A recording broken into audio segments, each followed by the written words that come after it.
this week's episode of Comics Controller, we talk about a couple comics from J. Michael Straczynski under his Joe's Comics line, Heart of Image. We also talk about Telltale Games and the newest episode from them of Wolf Among Us, which leads into a discussion about episodic gaming. All that and more on this episode 9, The Wolf of TNA.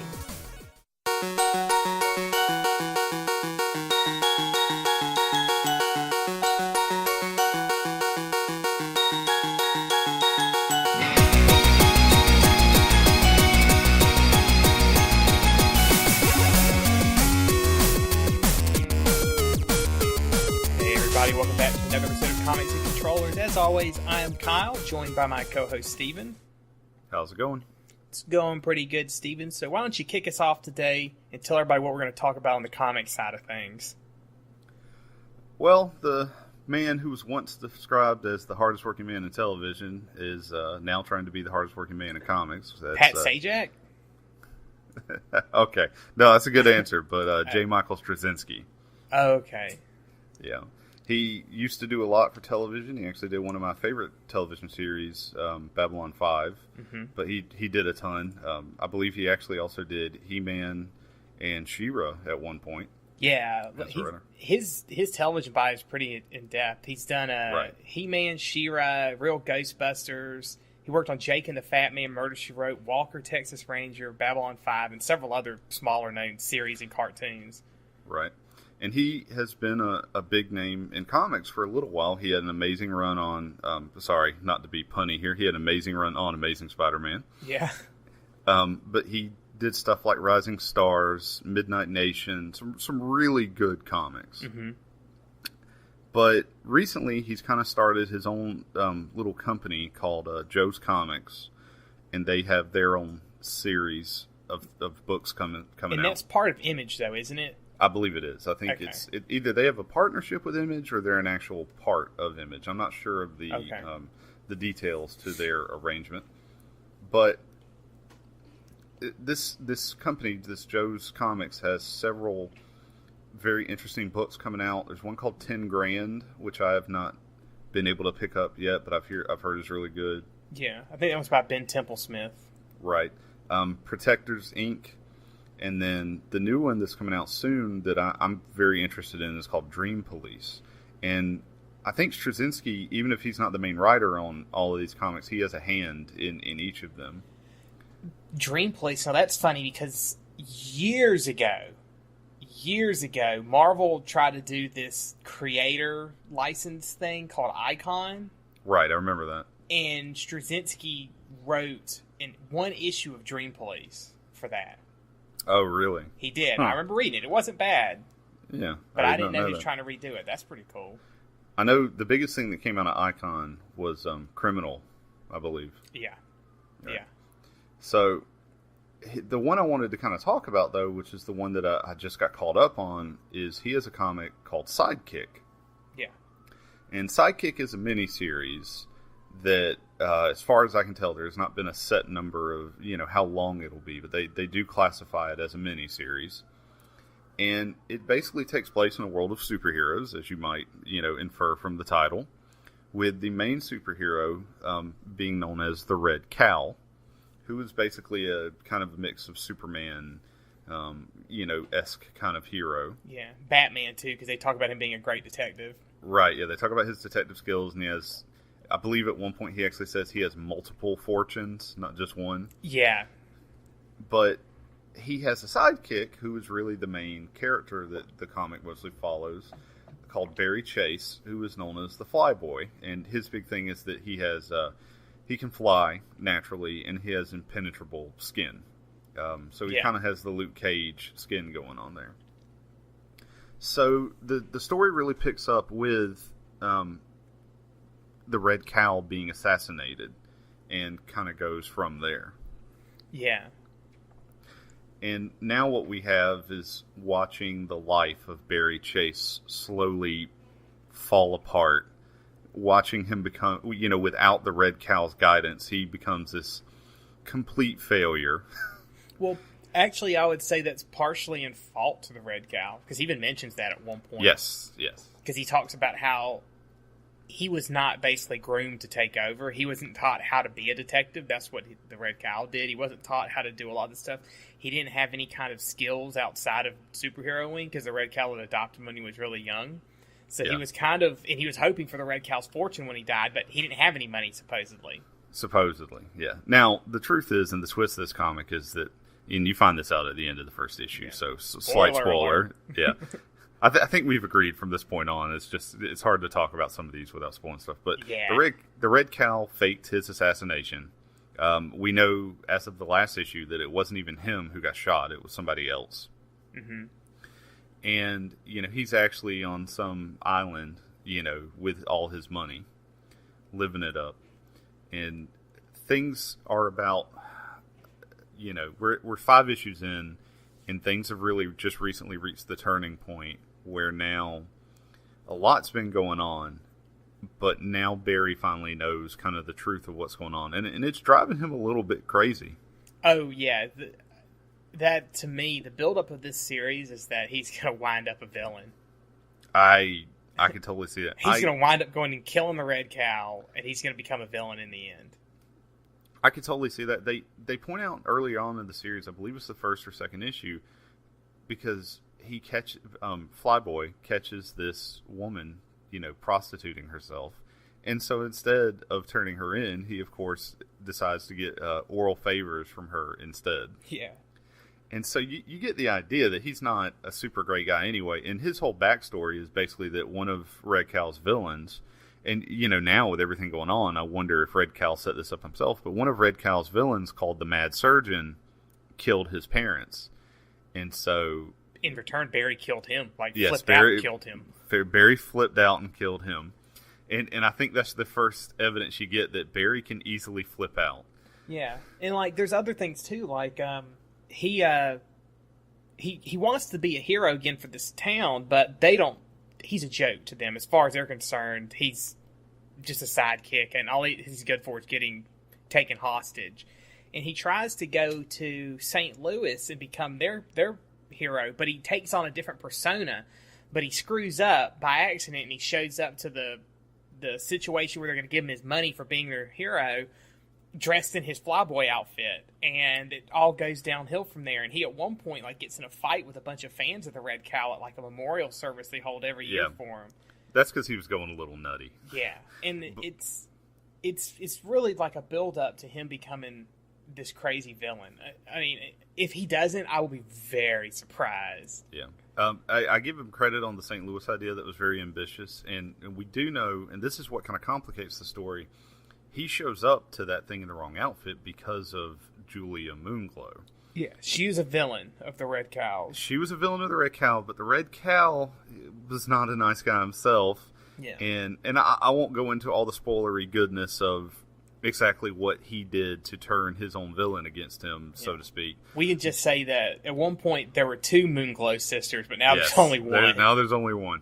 And the thing is that, what keeps you kind of confused in the first few issues is she just shows up, and at first I'm like, okay, so she just really wanted to have sex with Barry, and then you realize part of her, I guess her powers or whatever, stem off of her.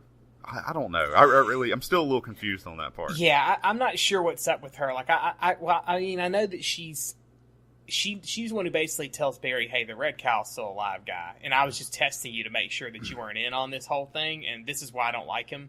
And Barry's, okay, yeah, I understand why you don't like him and everything like that, because it's fairly legit. But I don't understand how she's pulling Flyboy into it. What purpose does he serve for her? Because does not have good intentions for him. Yeah. I'm sure. The only thing I can think is that because her sister is dead, they say that her powers aren't as strong because their powers were tied to each other. Kind of tied to each other. So when they were together, they were a really strong force. But I mean, you remember what happened in their backstory when? Yeah. I think it wasn't Julia; it was the other sister. Someone attempts to rape her in a van, and they go ballistic. Yeah. And I mean, that was an interesting scene. Yeah. But no, I whatever the sexual side of her, I don't know if she was just having sex with Barry because it was something to do on the side. but she obviously has some type of psychic control over him to a degree, and I'm not sure if that's tied to the sex or if that was just. Yeah, I mean, she's obviously. I just thought of a crazy idea, and I hope this is not what her whole point of her having sex with Barry is. So, follow me on this. All right, I'm listening. So her sister, their powers were tied to each other. Like when they were close to each other, they were stronger. When they were further apart, their powers were weaker. I think I see where you're going with this. Go ahead. Was she trying to get pregnant so maybe this kid and her close together would make her powerful? I don't know. I mean, I don't know. It's just a thought. Because I'm not going to knock it out. Why didn't she just mind control them? Why'd she have to have sex with them to mind control them? Because she could mind control other people, look like. Yeah, I don't know.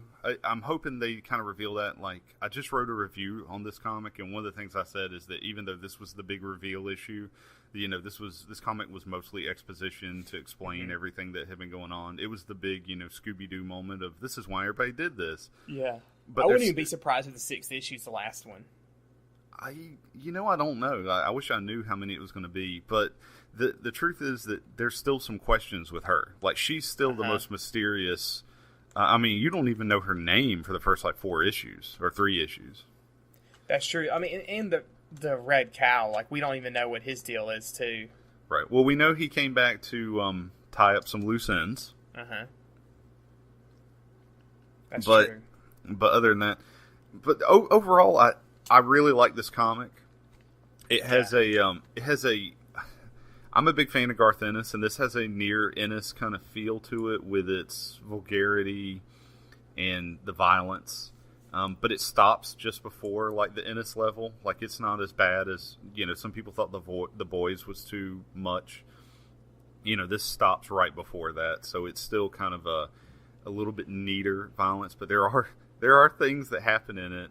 And it's very it's not as over the top as Ennis. Like, I think Ennis a lot of times is like he can't be subtle. It's just got to be all in your face. And this is, I mean, there is some in your face, but there's some subtle stuff with it too. Right. Yeah. And like I said, I don't think they go. It doesn't feel like Straczynski's going for shock value. Even when the mysterious woman is on the page and half naked most of the time, she's. There seems like there's a point to it. Even if there's really not, it feels like there is. Well, it's kind of funny. That kind of leads into the next comic. Right, yeah. That Straczynski's also Apocalypse Al. Yeah, which is not Apocalypse AI as I first read it. Yeah, man. Word out to J. Michael Straczynski. You totally should come up with a better font choice for that title, because every time I see it, I'm like, is it Apocalypse A1? Like, is she a steak sauce? I don't get it. Apocalypse AI, is she a robot? I never knew it was Apocalypse Al until 10 minutes ago. So, very poor font choice. Get somebody on that. Yeah. Apocalypse Al only has 1 issue out currently, and I would have to say that I think Sidekick started off better if you just want to compare those issue 1s to each other. But Apocalypse Al, I could see having a lot of potential. It feels like Hellblazer light. And I don't mean that as in, worse than Hellblazer. It feels like Hellblazer with comedy. Like if Hellblazer was somehow funny. Yeah. That's a pretty good description. Yeah. I mean, because the whole concept of it is that there's this family of people where all the men have been basically saving the world. Like, they're the ones you go generations. To. Yeah, they're the ones you go to whenever something's about to end the world. Well, she's the first woman. She was the daughter the guy had, and that's his only child, so she took over. And I liked it, but at the same time, I don't really think it's anything. Like, Psychic to me has stuff where it's like, wow, this is kind of there's a deep discussion going on somewhere in this comic about mental health of being a superhero. Yeah, for real. The things that these superheroes do to these kids and ruin their lives and stuff like that. But Apocalypse Al, maybe later on down the line it will, but for the most part, it's just another TNA comic, I kind of feel. Okay, well, the reason I like it is because it has a really good sense of humor. It's very snarky. Yeah. There's a lot of really quotable one-liners. I agree. There's something cool about some of the side characters, like the zombie detective. It has a really good feel to it. But I realized that because I read it twice, and I went back and I was like, she spends basically the second half of this comic in a nightie. Oh, and not like she's sitting around her apartment in a nightie. It's just like, hey, this super powerful businessman who controls like some crazy thing to destroy the world or whatever. He wants to have a meeting with you at 5 a.m. in the morning. Come on, let's go. Okay. Hey, let me put my clothes on. I was sleeping in this negligee all night by myself. Not like I'm in here with some dude. I'm just sleeping in some negligee. No woman sleeps in that, trust me. If you are a woman that sleeps in negligee every night, send us an email because we really need to know. But no one sleeps in that every night. It looks so uncomfortable. Well, I agree. Most women I know sleep in hoodies and sweatpants. Sweatpants, yeah. It's all about the sweatpants. But so, it's one of these comics that's like overly sexual just because it has to be. She does throw a jacket on when they take her out. She's basically wearing a jacket and a negligee, as you said. Yeah, I don't even know. Does she put shoes on too? Because if she does, if she's wearing shoes and a negligee, I'm just gonna vomit. I have to look again. I don't know. That is so terrible. I don't know. But the point is that it does seem like.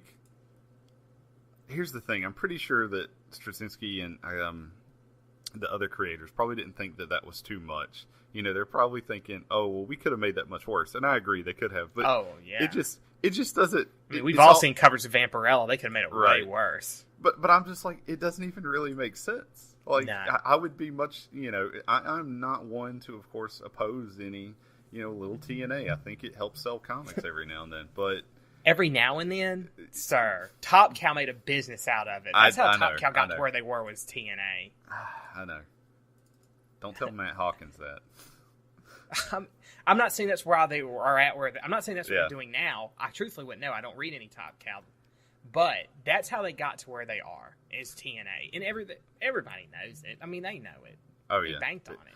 There's some really good Top Cow stuff, but even like stuff that I really like The Darkness, which doesn't even have a main female protagonist, it's the other side of that is Witchblade, which is almost nothing but TNA. She puts on boots, for Christ's sake. Wow. She's walking through the city into this giant building with negligee, a jacket, and boots on. She couldn't even put on a pair of pants. I had to take more time to put on the boots than it would have taken put on a pair of pants. Yeah. Maybe, I don't know, maybe they were going for a certain motif to the whole detective thing, because there are a lot of detective movies, unfortunately they're usually males, but they're woken up and, they're shirtless or whatever. But I'm trying to defend them, and I actually think that's a lost cause. Yeah. So this is my thing. I'm not saying I didn't like this comic, because I did. It was a fun read. It wasn't necessarily a great read, but it was fun to read because the character is smart. She's funny, and there's a lot of little quips and stuff that she says, and I'm like, ha, that makes me chuckle. Or little things she does, I'm like, that's kind of funny. But she's the typical overly sexualized female character that doesn't take well to male authority. Yeah. That's all there is to it. There's nothing unique about her. Well, no, I agree. If this was like an X-Men comic, she'd be Jubilee. Yeah. So far, there is nothing really that stands out other than, okay, we needed a kind of snarky, authoritative female. Yeah. And I know there are a lot of people who are like, why is it if you have a strong, female lead, she either has to be bitchy and snarky, or has to, try to buck the trend. Yeah. And, it's kind of a stereotype. And I understand that. The thing is, I agree with you, though. I really like the first issue. I will definitely read the second issue. Mm-hmm. Because I think they did well enough that they deserve this a read of the second issue. But I want this to really grow her as a character, because one, it's she's the titular character. It's named after her. I really need her to be more interesting, because so far it's more like the world around her and the side characters are what I'm actually interested in. Yeah, like I want to know about the zombie detective. He sounded awesome. Yeah, and the businessman at the end. I mean, I know you're probably your resident bad guy, but I was like, he was more interesting than the main character. Yeah, and once again, one issue is hard to say. But then again, I was sitting here thinking, we were both like, yeah, I'd read the next one. We're probably perpetuating this problem with women in comics, because if everybody was like, no, I'm not reading the next one because this is terrible, I don't like what they're doing, they might change things. But we're like, man, I hate this. I'm probably going to read the next one anyways, though. I mean, it was interesting. Well, So- I mean, that is the problem. I didn't hate it. I didn't get it. I'm Somebody- saying we hate that what they're doing with the woman, Right. not the comic Yeah. itself. The story's interesting enough to keep me reading. Right. Somebody else claimed the review of this one. I was a little bit late to the party on this one. I didn't get to review it. And had I made some notes in case I did need to review it later. And one of the things was I really planned on kind of calling out, why was this necessary? Mm-hmm. And you don't have to boycott the comic straight out, but I think sometimes if enough people voice their opinions and say, hey, you don't need to do that part, I mean, some are always going to do it. Like you said, there are some Top Cow books that are just, you're not going to not have TNA. There's stuff like... I mean, even like Marvel and DC, Power Girl, for Christ's sake. Yeah. Put on the shirt. Dawn is a great example. There's a comic called Dawn by Yeah. Image, and Dawn is one of those really good comics that if you get past the TNA, has a really good story, has a really in-depth character, has done some really interesting things with that world that they created, but a lot of people can't see past the TNA aspect of it. Well, a problem with that, too, and this is just remembering from my time years ago of going to Dragon Con, a pretty big convention for those who might not know, in Atlanta every year. It's basically fantasy, sci-fi, anything that you could consider part of geekdom is going to be there in some aspect. But one of the big things they used to do every year, and I don't think they've done it for the last 4 years or so, is the Dawn Lookalike Contest. And I remember hearing about that, yeah. The epitome of the Dawn Lookalike Contest were women who looked like Dawn dressed in skimpy clothes. Because Dawn, every cover is her dressed in some skimpy outfit. Yeah. So. That guy, his name is Joseph Linser, I think is how you say it. His other book is worse. He has one called Sinful Susie. They recently did one called Sin Boldly with him. And if you think Dawn's bad, she legitimately, because she's a demon, and her whole deal is she's a lust demon. So she legitimately, when she's in hell, she's wearing like a fucking business suit, because that's her, that's her job, right? Yeah. But when she is on Earth, she's just topless the entire time and wearing like a bikini bottom, because she I'm knows an that that's all-powerful her demon, but Yeah. in Earth, I cannot wear a shirt. Yeah, that's her thing, is that she knows, mortal men are much easier swayed by Good God. me walking around with, pierced nipples. But, whatever. Oh, man. So, I guess verdict on the two comics is Sidekick's really good. Should read it. Should probably wait for the trade, though, because I think 6th issue is the last one, because when I just saw on the Image site, they're talking about the trade paper coming out. So Okay, yeah, I would definitely recommend Sidekick, and I'm not, it's not that I'm not recommending Apocalypse Al, but it probably shouldn't be the top on your pull list. yeah, if you're sitting there and you're like, I've got an extra $4, let me see if I can find a comic to read this week. Maybe grab this one if it's there. If the shop even ordered it. They probably did, because it was JMS. Yeah, I was about to say, I mean, a lot of people seem to really like the stuff he's doing right now. Like I said, I know 10 Grand is getting a lot of positive review, so yeah, they're probably going to at least carry it at first, and then, it'll drop off. Cool. All right, so on from comics on to games. So it's still kind of comics related based on what this game is, but That's true. There's a company called Telltale Games. Now, Telltale Games, up until recently, they've kind of just been like, I don't want to say releasing like nothing, but they've done very simple indie games. Like they've done them for companies. Like I know they did a Strong Bad game years ago. They did Law and Order. Yeah. I think they did the re-release of some of the Sam and Max and Monkey Island. They did. They did Sam and Max, and I think you're right about the Monkey Islands, but the Sam and Max games I heard were actually really good. Yeah. So recently, though, in the last probably year or so, they've started doing these, for lack of a better term, choose-your-own-adventure games. And the first one I think they did was Back to the Future. And since then, they've done Back to the Future, they've done a Jurassic Park game, they've done Walking Dead, they've also done the one we're going to talk more about, The Wolf Among Us. And then they've got a couple other ones coming out in the future that have been announced, which is a Game of Thrones. Then they're going to do a Tales from the Borderlands. And they've talked about trying to get a James Bond style game, but there's been no word if that's happened or, if it's even still being pursued at this point. I don't understand how they can do all this. It seems like they have so much on their plate. Well, So the thing is the way these games work is you're basically being told a story from the perspective of one of the characters that you're playing as. So an example, Back to the Future, I think you're Marty, of course. And things will happen where you have to choose, like somebody comes up and talks to you and you can either give them the brush off, be nice to them, help them out, or you can just say nothing. That's usually an option too. And depending on what you do, it will say that, give you a response based on that, and it'll tell you, hey, so-and-so remembers what you've done.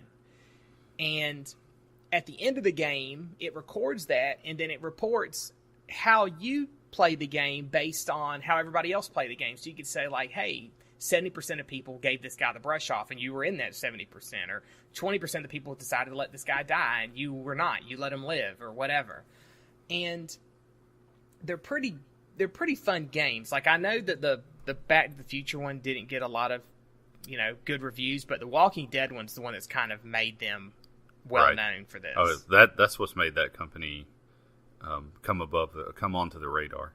Yeah, the Walking Dead game, like I'm gonna admit I have not played it, but I've watched several other walkthroughs of it, and the fun thing is that you can watch different people play it, and you can get a different story each time. Because all it takes is people to choose something different in the beginning, and it affects the end of the game to an extent.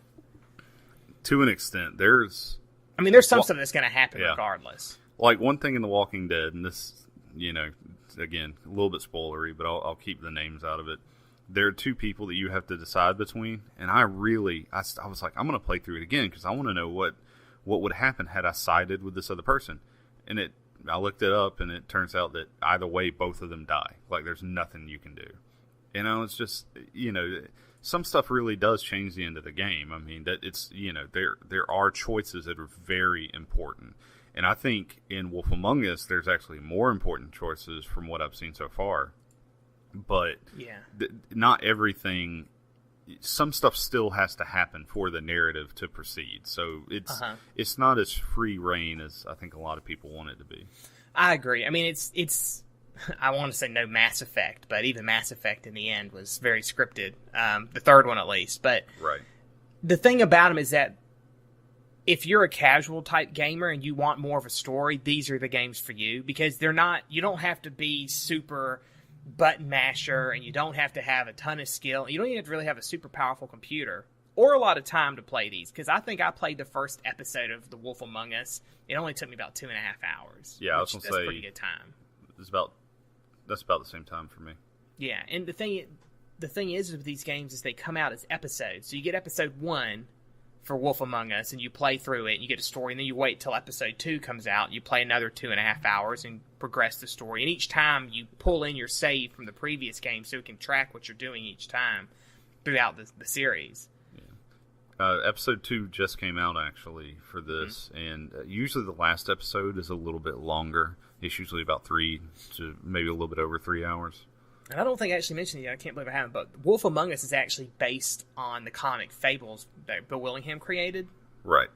And you play as Big B Wolf, so the big bad wolf. And he's the sheriff for the Fable town. And Steven was telling me that this is actually part of the canon for the comics, but it's a prequel, so it's before the comics ever started. Yes, and that makes me really wonder, like with The Walking Dead, it did so well, they did a season 2. And I was thinking, I enjoyed this. I actually will say, just based off the first episodes, I'm enjoying this more than I enjoyed The Walking Dead at first. But I don't know if they're going to do a season 2 for this one, because they apparently really do want to stay within the canon of the comics. And also, if they want to keep it as a prequel, I'm not sure how much they can, fit in there, or maybe they'll decide to do one that's more in line with the comics. But the comics are still going on, so I'm not sure. Mm-hmm. Well, I mean, if it makes money, they'll find a way to do a sequel. Right, yeah. They'll do a second one if it makes money, trust me. Even if they have to put it in an alternate world or something, they'll figure it out. Or they have to play off of something in the comics directly. Yes. But no, this is one of, I'm not big usually on like the point and click action adventure games. Like I know it's a bigger genre, especially with the older computers. You have your Leisure Suit Larrys and the Sam and Max and Monkey Island. All the LucasArts games from back in the day. LucasArts games. What was the one that was called like something Quest? Knight's Quest? King's Quest? King's Quest? I think it was King's Quest. Yeah, it was by Sierra. That was like one of the biggest ones forever. But I'm not usually a fan of that point and click action adventure genre, but these are probably my favorites.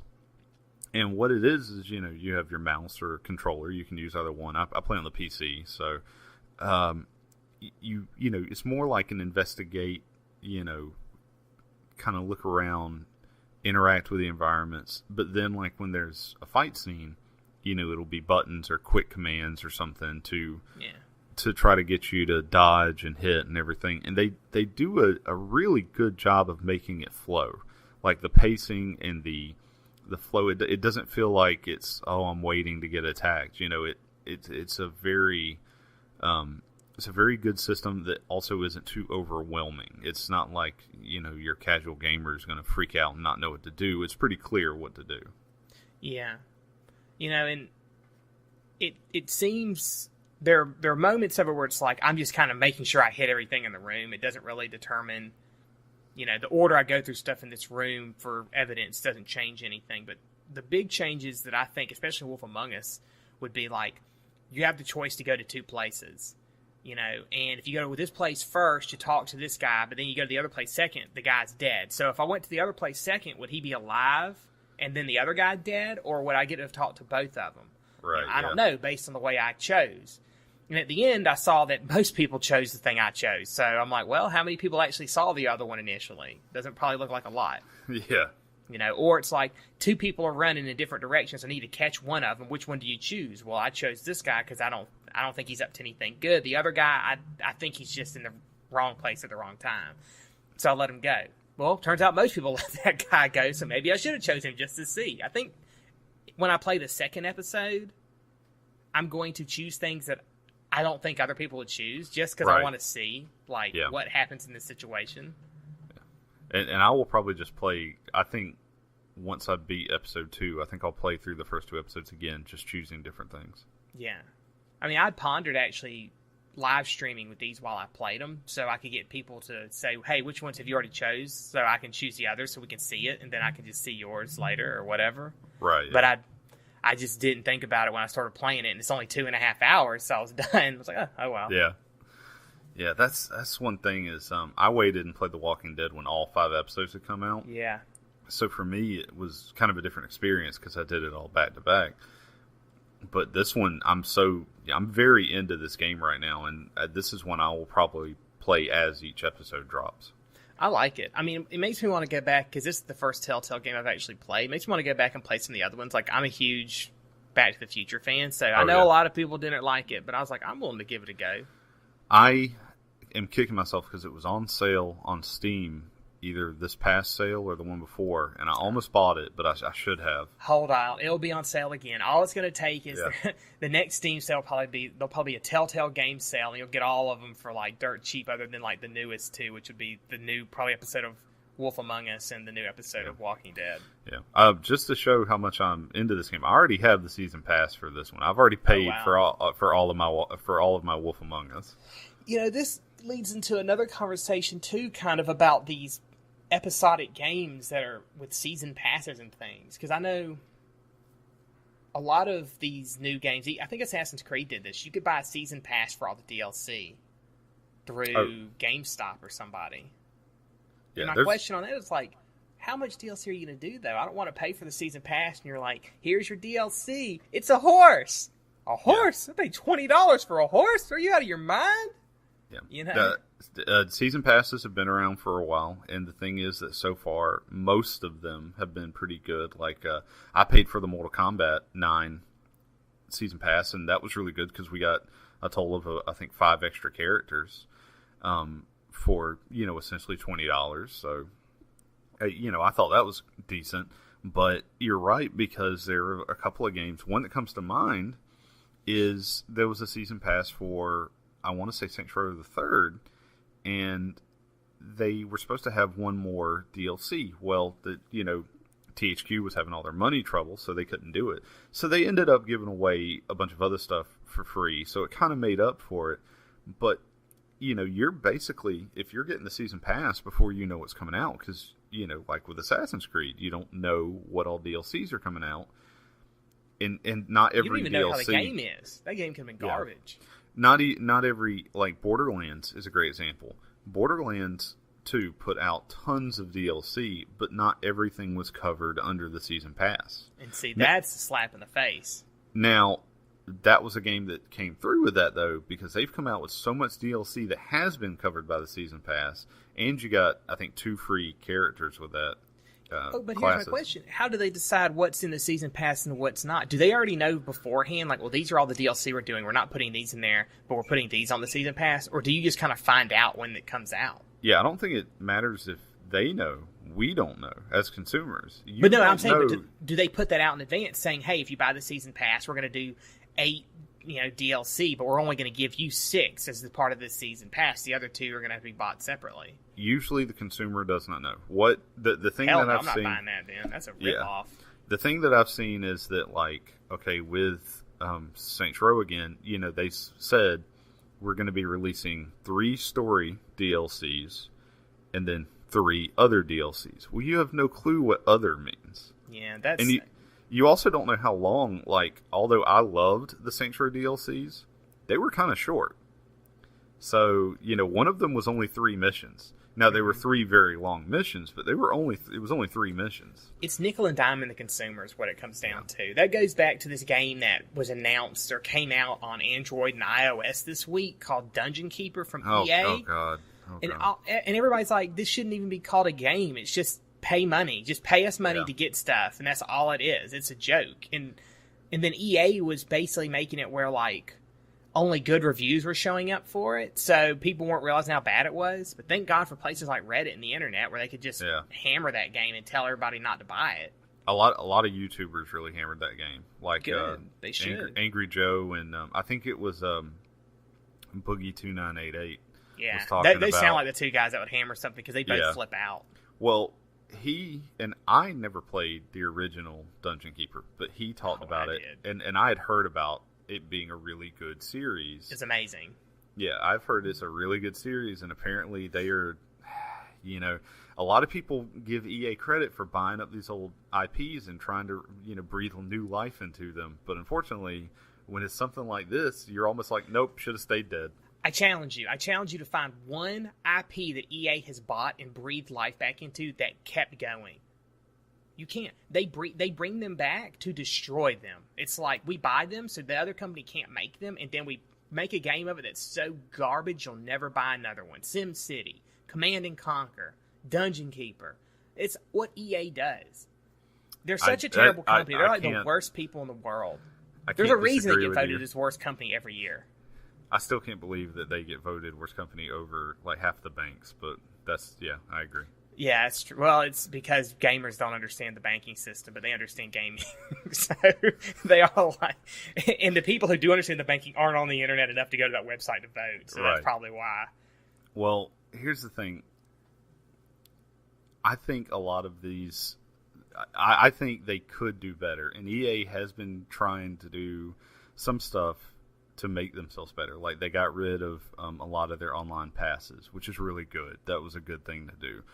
They also, started offering refunds on certain products that were messing up. That's another good thing to do. They really don't want to be the worst company in the world 3 years in a row because they've already done 2.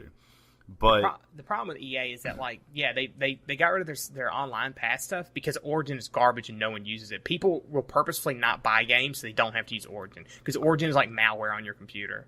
Origin runs well, but it does horrible things to your computer. Yeah, I mean, it's like, don't get me wrong, like there's parts of Origin I like, but I got Battlefield 4 because it was really cheap, and I was like, well, I'll play it. I haven't played a first-person shooter in a long time. I'm sorry. Everything runs in like a browser window. I'm like, what is this garbage? Yeah. You can't even have like a standalone client or something for this. The game can't have its own client. I have to go to this browser window first to open the game and play it. What? On single player. I'm not even playing multiplayer. I'm just playing single player. I have to go to a browser first. What is this? EA, what are you doing? Right. The thing is that as we're going back to, these companies with their season passes and games like Dungeon Keeper and them wanting money, there's so much of it, which I understand they want more than the $60 that you're paying for this game. But that's part of the problem. You need to give me more. Yeah, some of these the $60. Right. Some of these games, I don't buy a lot of newer games unless it's something I really want to review or I know. Like when I bought Grand Theft Auto 5, I knew I was getting my money's worth. Mm-hmm. I knew hands down, because I know how many hours I'll put into a Grand Theft Auto game. That's I know how much with Elder content. Scrolls. Yeah, and that's another great example. But if it's not something like that, I cannot usually justify spending $60, then spending more money on the DLC. Or, I mean, God, I don't even touch games like mobile games that are, pay to play games. I don't buy. The only mobile games I've ever bought were ones that were like remakes that they put like on the iPad or something, like Katamari Damacy. And even then, it's a pay-to-play game. Like there's so many free levels, but then you got to start buying levels. I'm like, nope, not buying any of these. I just downloaded the free version and played it. I think I paid for one or two games on there, like the Final Fantasies when they re-released those on there. I think I paid for one or two of those because I was like, that's fine. That it's worth it. But if you're paying one set price, that's fine. It's these games where it's like, oh, you can only take so many moves a day, and you have to spend more money for moves, or Candy Crush where you can pay to skip levels. Yeah, no, that's a joke. That's all. That infuriates me. Yeah, and I feel like I'd be remiss if I didn't point out that the best news to go against stuff like that in gaming this week actually came from Activision and Call of Duty. The people who I would have never thought to see this from, because they release a Call of Duty game a year and they make tons of money off of it. They, you can print money with that series. Yeah. And they decided to go to a 3-year cycle on the main games. Now, so what that'll mean is that the Modern Warfare series will go to a 3-year cycle, and the Black Ops series or whatever they choose to do next will go to a 3-year cycle. So you're still going to get a new Call of Duty game every year and a half. Yeah, so every other year you get a new Call of Duty. But you're not going to get one every year, and that is amazing. That's it. They're taking their time again with it. I don't think that's really surprising that they're doing that, though. I'm surprised their greed has allowed them to realize that their series is falling short and they need to do something. And that's what I think it is they realized how much they were falling short. But they're the joke of the internet, truthfully. But look at the sales of of Ghost. It outsold the last one by far. I mean, that's true. They could have released another one next month called Call of Duty, Beach Brigade. I don't care, whatever. And it still would have sold. It might not have sold as well, but it would have sold. But the thing is, they're selling these to the same people over and over again. And Ghost had a lot of problems. Like, a lot of people who I knew would buy Ghost did. And they're like, this is so unplayable. I can't even deal with this. They went and got Battlefield instead. Now, they still did sell it. But I have a feeling they looked at the amount of server action they were getting, and it wasn't what it was compared to, and they're like, we need to take more time with these games now rather than just, like, pump and dump, which is what they've been doing. I think the best thing that happened to them with Ghost 2 was that Battlefield had so many server problems on the consoles. Yeah, but see, on the PC it didn't. Right. No, it was mostly... But Ghost on the PC sucked. I guess the console, it wasn't a problem. I don't know. I didn't play that one. Keep up with it. I just beat Black Ops 2, which was actually really good. I don't usually say that about a Call of Duty game, but it was a lot of fun. Yeah. But no, whether you're probably right. But whatever the reason is, I'm glad that they took a step back and they said, okay, look, we're still going to make money. We don't have to worry about that. Let's take a step back and see if we can make the game a little bit better, so that people feel better about giving us their $60 or whatever. Yeah. I mean, hopefully other companies will have the same thought on it, too. Like, we don't need an Assassin's Creed every year. That's what I'm really hoping that Assassin's Creed falls in, because I like the Assassin's Creed series. Every other year. Yeah, I'll shit on Call of Duty all I want, but, the Assassin's Creed, I usually play them. Like, I haven't played Black Flag yet, but I just bought Liberation, which is the Vita title. And, I enjoy that series, but they probably need to do... No, they don't probably need... I'm sure they need to do the exact same thing where they... Yeah. There's nothing wrong with making sequels, but make quality sequels. Don't just every year force a game out just because you know that you can make money. That's the Madden. That's the John Madden game. Every year there's a new Madden, and the only difference is roster throwing update. reticle and roster update. Yeah, they're no different. Yeah, we've discussed this, but I used to buy. I didn't this year, but I used to buy all the WWE games, and a lot of those are fun. But after a while, you just realize they tweaked the mechanics just a little bit, and they updated the roster. That's why WWE 2K15, everybody's waiting on it because it's a completely new company, and they're supposed to be changing a lot. I spent, good or bad. right. That could be good or bad, but I personally feel a lot better about spending my money on something like that if I know they've put a lot more into it, if they've taken time to redo a lot of stuff and all that. I agree completely. All right, well then I think that's going to wrap it up for this episode of Comics Controllers. So if you want to email us any questions or comments on what we talked about, or even things that you would like to hear us talk about, you can email us at comicsandcontrollers@gmail.com. If you want to follow me, you can check me out on Twitter. I'm at ZombieJesus here. Where can they follow you at, Stephen? Twitter also, at Stephen Wilds. All right, so there you go. Until next time, I'm Kyle. And I'm Stephen. You guys have a good one.